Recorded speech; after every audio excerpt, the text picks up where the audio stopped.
हर किसी की कोई ना कोई फेवरेट अलग अलग मिठाई होती है, मगर बेसन के लड्डू एक ऐसी मिठाई है जो कि तकरीबन हर किसी के ही फेवरेट होते हैं। बिस्मिल्लाहिर्रहमानिर्रहीम, अस्सलाम वालेकुम। आज मैं आप सबके साथ हलवाई स्टाइल हलवाई के तरीके से बेसन के लड्डू बनाने का तरीका शेयर करूंगी, वो भी तमाम टिप्स और ट्रिक्स के साथ। इसके साथ ही मैं आप सबको बेसन के लड्डू में स्पेशली जो बूरा या फिर करारा जिसको कहते हैं, जो हलवाई के तरीके से बनाए जाने वाले बेसन के लड्डू में लाजमी ऐड किया जाता है, वो बूरा भी बनाना बताऊंगी आपको आज की इस वीडियो में। आप में से बहुत से लोगों के लड्डू बिल्कुल परफेक्ट क्यों नहीं बनते, गोल गोल दानेदार परफेक्ट शेप कलर के बेसन के लड्डू किस तरह से बनते हैं, आपके इन तमाम सवालों का जवाब आपको आज की इस रेसिपी वीडियो में मिलेगा। बेसन के लड्डू बनाने की कंप्लीट डिटेल वीडियो आप सबके साथ शेयर करूंगी, तो वीडियो को आपने बिना स्किप किए एंड तक लाजमी देखना है। तो चलिए फिर बेसन के लड्डू को बनाना स्टार्ट करते हैं। लड्डू बनाने से पहले इसके लिए बूरा बना के रेडी करेंगे। एक पैन में 2 कप चीनी शामिल करेंगे। चीनी या तो आप मेजरिंग कप से मेजर करके ले लें या फिर घर में मौजूद कोई भी कटोरी या फिर कप से मेजर करके ले लें। इसके साथ ही इसमें 1 कप पानी शामिल करेंगे। इसी मेजरमेंट कप से मैंने मेजर करके इस रेसिपी के सारे इंग्रेडिएंट्स लिए हैं। बहुत सारी चीज़ें तो नहीं, बस 3 से 4 ही मेन इंग्रेडिएंट हैं बेसन के लड्डू के, जिसमें है बेसन, चीनी, घी, और अगर आप बूरा बना के इसमें शामिल करेंगे, जैसे कि मैं इस वक्त बना रही हूँ, तो बस इसके लिए पानी चाहिए होगा। इसके अलावा तकरीबन सब चीज़ें ऑप्शनल है इसमें। बूरा बनाने के लिए पानी और चीनी को हमने मीडियम फ्लेम पर इतनी देर तक पकाना है जब तक कि इसमें मोटी तार का शीरा ना बन जाए। अच्छा, बीच बीच में आपने इसमें स्पून चलाते रहना है। मोटी तार का शीरा कैसा होता है कि जब इसकी बॉल बनने लगे। अभी जो पानी हमने इसमें ऐड किया है वो सब ड्राई हो जाएगा। हमें चाशनी बिल्कुल वाइट करनी है, यानी जमने वाली कंसिस्टेंसी तक हमने इसको पकाना है। अच्छा, बास टाइम क्या होता है कि चीनी एकदम वाइट नहीं होती, तो बूरा बनाते हुए जो इस पर झाग आएंगे वो भी येलोइश कलर के मैले मैले से होंगे।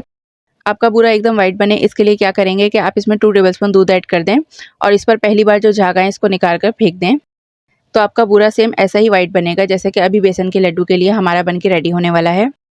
मेरे पास ये चीनी बिल्कुल वाइट क्लीन है, इसलिए मैं इसके झाग नहीं उतार रही और ना ही इसमें दूध ऐड कर रही हूँ। बूरा बनाने की एक टिप है आपके लिए।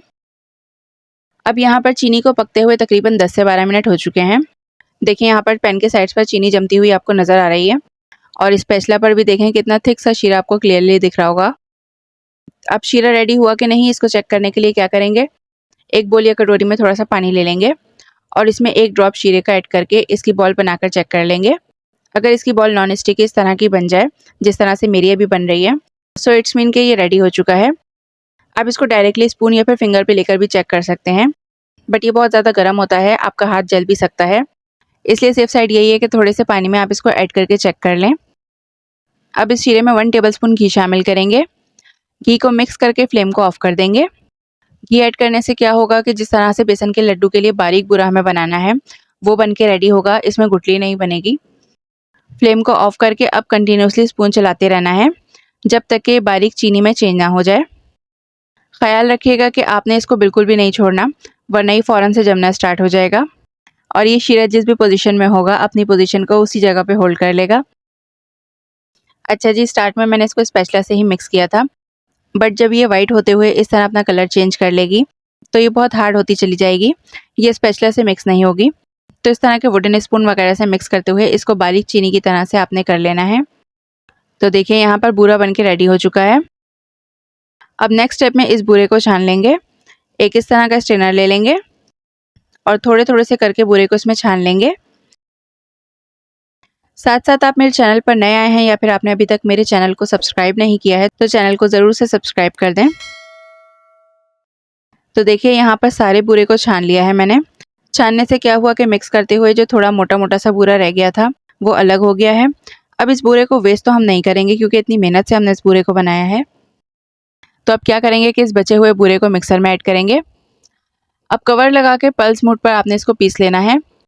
पल्स मोड इसलिए कि ज़्यादा फाइन ना हो, जो दरदरापन बूरे में होता है वो दाना इसमें बाकी रहे। अच्छा, अगर आप ये बूरा ना बनाना चाहें तो आप इसकी जगह पर पिसी हुई चीनी या फिर कास्टर शुगर भी ले सकते हैं। पिसी हुई चीनी इसमें ऐड करेंगे तो वो आपके दांतों में चिपक जाती है। लड्डू में हलवाई वाला दरदरापन जो कि बाजार वाले लड्डू में होता है वो नहीं आएगा। तो देखिए यहाँ पर बिल्कुल परफेक्ट दानेदार बेसन के लड्डू के लिए बूरा बन के रेडी हो चुका है। देखिए थोड़ा सा क्लोज करके भी मैं आपको दिखा रही हूँ। अब एक बार ये पूरा आप बना के रख लें, फिर आप इसको सूजी के लड्डू बनाते हुए उसमें ऐड कर दें, बेसन के लड्डू वगैरह में ऐड कर दें।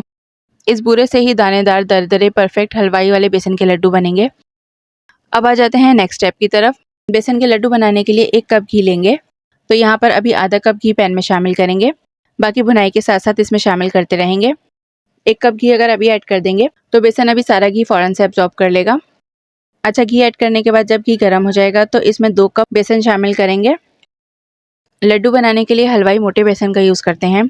अब मोटा बेसन हर किसी को ईज़िली हर जगह पर नहीं मिलता।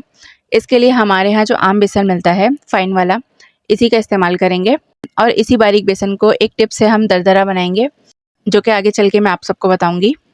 हाँ, अगर लड्डू बनाने के लिए आपको मोटा दरदरा बेसन मिल जाए तो वो बेस्ट है। अब फ्लेम को स्लो रखेंगे और सिर्फ सब्र तहम्मुल से आपने कंटिन्यूसली इसमें चमचा चलाते रहना है। आपने बेसन की भुनाई करनी है जब तक कि इसमें से प्यारी सी खुशबू आना स्टार्ट हो जाए बेसन की और इसका कलर चेंज ना हो जाए। अभी जो घी हमने इसमें शामिल किया है वो बिल्कुल ख़त्म हो जाएगा, ये बेसन ड्राई हो जाएगा। देखिए, आपको नज़र भी आ रहा होगा बेसन ड्राई होता हुआ। फिर जब आहिस्ता आहिस्ता हम इसकी भुनाई करेंगे, ये रेडी होने लगेगा, ये घी छोड़ेगा तो ये एकदम से पतला हो जाएगा। बेसन के लड्डू के अलावा बेसन की बर्फ़ी की रेसिपी भी मेरे चैनल पे मौजूद है, जो कि हलवाई वाली टुकड़ी वाली बेसन की बर्फ़ी बनाने की एक कंप्लीट डिटेल वीडियो है। आपने अगर मेरी वो वीडियो नहीं देखी तो उस रेसिपी का लिंक मैं वीडियो के एंड में ऐड कर दूँगी, आप वो भी ज़रूर बनाइएगा। अभी देखें, यहाँ पर बेसन की भुनाई करते हुए मुझे तकरीबन 15 मिनट हो चुके हैं। इसका कलर भी थोड़ा सा चेंज होने लगा है। तो अब इसमें 3 टेबलस्पून घी ऐड कर देंगे और इसकी वापस से इसी तरह से भुनाई करते रहेंगे। आधा कप घी अब बेसन की भुनाई करते हुए इसमें शामिल करेंगे, यानी टोटल 1 कप घी हमने इसमें शामिल करना है। अब जैसा कि आप लोग देख ही रहे होंगे कि स्टार्ट में बेसन घी में शामिल करने के बाद बेसन एकदम से ड्राई हो गया था, लेकिन जैसे जैसे आहिस्ता आहिस्ता हम इसको भूनते गए इसका कलर और टेक्सचर बिल्कुल चेंज होता जा रहा है। अब यहाँ पर बेसन को भूनते हुए मुझे तकरीबन 25 मिनट्स हो चुके हैं। तो फिर अब दोबारा से इसमें 3 टेबलस्पून घी ऐड करेंगे। इसी दौरान मेरी रेसिपी वीडियो आप सबको पसंद आ रही है तो वीडियो को लाइक कर दें।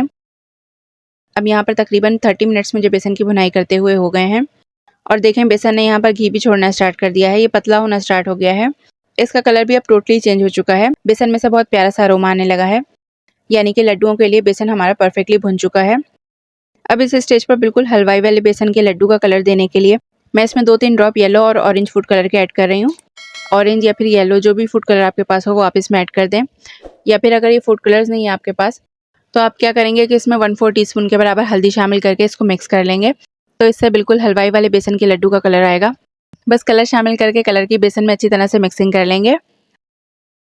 बेसन के लड्डू में जो दरदरा बनाता है, बेसन दानेदार कैसे होता है, इसके लिए बेसन में 2 टेबलस्पून पानी का छींटा देंगे, जिससे कि दानेदार दरदरे बेसन के लड्डू बनेंगे।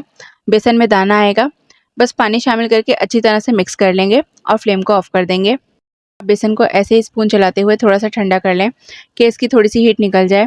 बहुत ज़्यादा ठंडा भी नहीं करना कि इसके लड्डू ही ना बन पाए, इतना ठंडा कर लें कि इसकी हीट आपका हाथ बर्दाश्त कर सके। अब इसमें मैं यहाँ पर थोड़े से कटे हुए बादाम, पिस्ते और 4 मगज़ यानी मेलन सीड्स इसमें ऐड कर रही हूँ। ये भी ऑप्शनल है, अगर आप ऐड करना चाहें तो ऐड कर दें, वरना स्किप कर दें। अच्छा, इसमें अब इसी टाइम पर आप इलायची पाउडर भी शामिल करना चाहें तो वो ऐड कर सकते हैं। अच्छा जी, बेसन इस वक्त भी अभी बहुत गर्म है और पैन भी मेरे पास ये छोटा है, तो बेसन को मैं यहाँ पर एक बड़े खुले तसले में ट्रांसफ़र कर रही हूँ और इसमें हमने बूरा ऐड करके इसकी मिक्सिंग भी करनी है, तो इसकी मिक्सिंग में भी ईजी रहे। बेसन को तसले में निकालने के बाद इसमें बूरा जो हमने बना के रेडी किया था वो शामिल करेंगे। बूरा आप इसमें अपने टेस्ट के अकॉर्डिंग ऐड करें, जितना मीठा खाना पसंद करें इतना ऐड कर दें, बाकी जो बच जाए वो किसी और नेक्स्ट मिठाई के लिए सेव करके रख लें। यहाँ पर तकरीबन 1.5 कप के बराबर मैंने बूरा इसमें शामिल किया है। बस यही चीनी मैंने बेसन के लड्डू बनाने में ऐड की थी। अच्छा जी, बूरा शामिल करके अच्छी तरह से आपने इन दोनों चीज़ों की हाथ से मिक्सिंग कर लेनी है कि बूरा और बेसन एक जान हो जाए। अच्छा, अब एक इम्पॉर्टेंट बात कि अगर बूरा बेसन में मिक्स करते करते बिखरा बिखरा सा हो जाए, इसके लड्डू ना बने, तो इसका मेन रीज़न होगा कि आपका बेसन बिल्कुल ठंडा हो चुका होगा जब इसकी बूरे के साथ बाइंडिंग नहीं होगी, इसीलिए वो बिखरा बिखरा सा भी होगा। अब इसके लिए एक टिप है यहाँ पर आपके लिए कि यहाँ पर अगर आपका बेसन बिखरा बिखरा सा हो जाए, इसके लड्डू ना बन पाएँ, तो आप यहाँ पर 3-4 टेबलस्पून के बराबर रूम टेम्परेचर मिल्क शामिल कर दें, या फिर थोड़ा सा घी मेल्ट करके 3-4 टेबलस्पून के बराबर इसमें शामिल कर दें। बेसन के लड्डुओं को अगर आपने लॉन्ग टाइम के लिए स्टोर करना है, जैसे कि 2-3 महीने तक, तो आप इसमें दूध शामिल मत कीजिएगा, सिर्फ इसमें घी मेल्ट करके ही शामिल करके मिक्स कर लीजिएगा। आपके बिखरे बिखरे से लड्डू बिल्कुल परफेक्ट बनेंगे।